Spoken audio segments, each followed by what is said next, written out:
In this guide, I'm going to be showing you guys how to fix your PS5 if the HDMI port is no longer working and nothing's showing up on your TV. First thing you should do is do a visual inspection of your HDMI port, and if it looks like this, you need to replace it. The PS5 we're working on is a Disc Edition 1000 series console. Now that we've got the motherboard loose, we have access to the HDMI port, which is located here.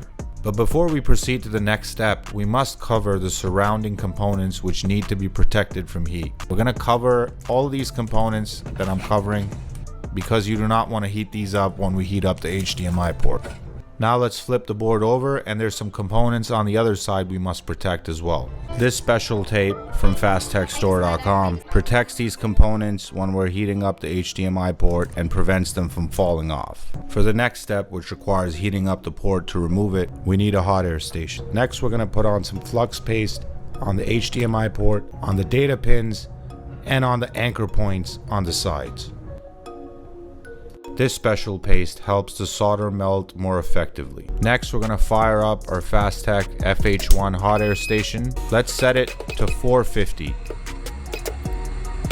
Let's start heating up this port with the Fasttech FH1, and we're going to use a soldering iron for assistance. I'm heating up the anchor points underneath and heating up the HDMI port from the top using the Fasttech FH1 hot air station. Make sure you don't force the port off, and instead it should come off easily when the solder melts without much force.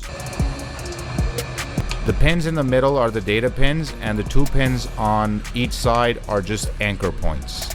Now I'm going to grab my new port using some tweezers that are provided in the Fasttech Pro toolkit, and I'm going to heat up the anchor points as I put the new HDMI port in position. Then I'm going to gently push the HDMI port down while continuing to heat up the anchor points with either my soldering iron or my hot air station, or ideally both at the same time. And I use some more hot air to heat up the pins from the top.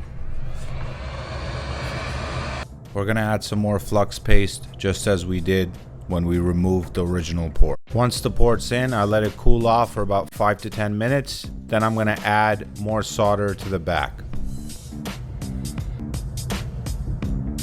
Now I'm going to use the Hakko FX951 with a thin soldering tip and go over the data pins, ensuring that the pins are making contact with the main board.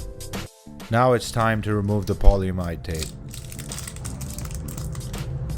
Now that our port is nice and clean and flux free, our board is ready to be installed, and we got video output.